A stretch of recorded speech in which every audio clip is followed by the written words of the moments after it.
Hi everyone, Rachel here, and today I wanted to talk about disabilities in language. So a language disorder can be congenital, which means you are born with it, or it can be acquired, which means it develops later in life. And these disorders are difficulties using and or understanding language. A language disorder can look like trouble finding words, overuse of short or simple words, not understanding verbal instructions, missing details of conversations, and many more issues. A disability, as we know, is a condition of the body or mind that makes it significantly more difficult for someone to do everyday activities and interact with the world around them. So when a language disorder makes it significantly more difficult for someone to live their everyday life, communicate with people, understand language, that is when the disorder is considered a disability.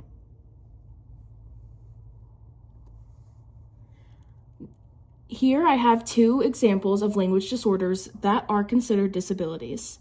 The first one being aphasia. So aphasia is a disorder that has debilitating effects on communication due to issues in the brain where the expressive language and receptive language areas are. So someone with aphasia may speak in short or incomplete sentences. They might speak some jargon, not making sense when they speak. They could have difficulty finding words, producing words, or even understanding the words that are spoken to them. Aphasia can also make it hard for someone to read and or write.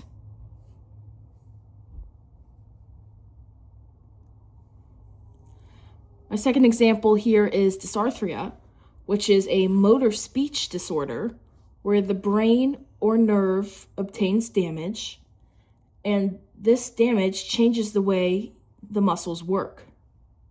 So dysarthria can look like slurred or slowed speech, quiet or weak articulation, and it can even affect the tone of speech, making it all monotone or all harsh.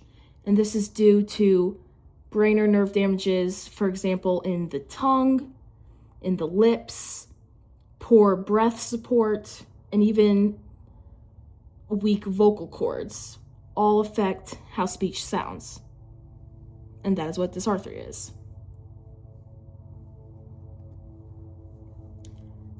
People who experience aphasia and or dysarthria have learned how to modify their speech and their interactions with people, and they have developed some adaptations to make communicating every day easier. So each individual with aphasia and dysarthria will have their own ways of going about it, but some tips are, if you are experiencing aphasia, although it's hard, you might want to admit you're struggling to your conversation partner, your listener, so that way they know to have patience. From there, it might be good to recap what has already been discussed, go through, bullet point it, hit the key notes. And then from there, you can decide if you want to continue and if this conversation is worth the momentary frustration and difficulty, or if it's something you can put a pin in and revisit later. You can also choose to step back from speech entirely and focus on using hand gestures, maybe even some ASL, or writing and drawing if those abilities are better than speech. Looking at tips and tricks for dysarthria, one might want to eliminate extra noise because of their slurred, slow, or quiet speech. And this can look like choosing a low-populated place to meet with people, like a quiet restaurant, or moving away from noise sources like speakers or other people who are talking moving away from loudspeakers, and also communicating face to face. You want to face on your person completely, and it would also help if someone experiencing dysarthria spoke in front of a plain wall or just a boring background, so that way your listener has less distractions going on behind you and can even better focus on what you are trying to say. Another tip that might help is providing your listener or your conversation partner with context before you get into the details of what you're trying to say. So you can give a little disclaimer of what you want to talk about, so that way your listener can better know what to expect and what to listen for. Similarly to aphasia, when spoken speech becomes too much, you can move to writing or telecommunications relay services.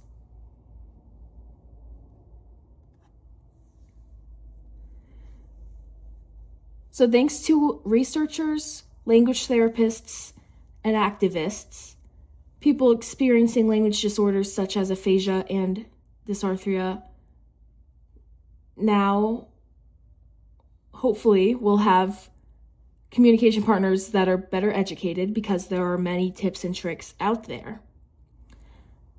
Basic ones include to speak simply, not condescendingly, but simply. Repeat back to speakers who experience aphasia or dysarthria what you heard, to make sure that you are both on the same page with what is being discussed, and to have patience. Activist groups also bring awareness to these disabilities all the time, like organized walks.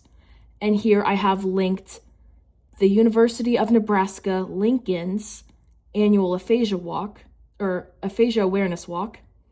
And it is an annual fundraiser they do, and the money is donated to a local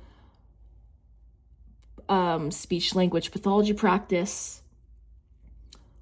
And we can also see representation in media, which brings awareness to language disorders. And here I have pictured The Theory of Everything, which is a movie over a portion of Stephen Hawking's life. Stephen Hawking does have a version of dysarthria due to his ALS. So it features this in the film.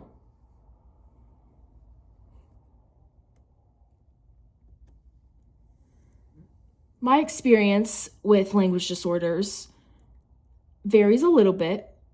So in my family, I have 2 cousins with language disorders, one with ASD, who in the first 4 to 5 years of his life relied heavily on single words, simple phrases, and ASL to communicate with his family. I have another cousin with DLD that severely complicated his communication for the majority of his childhood. And because of this, he didn't really feel comfortable speaking a lot of the time, and a lot of people just spoke to him. But thankfully, both of these cousins have been in speech therapy, have seen therapists, and are now more comfortable speaking. And I am also part of OSU's Aphasia Initiative, where group therapy for those experiencing aphasia meet and learn tips and tricks that can help them better communicate in their lives. These disabilities don't get to take away their voice. They are still heard, which is what is important to remember when engaging with someone who has a language disability. Just because they have a disability doesn't mean they are worth any less. Here are my references minus the link here.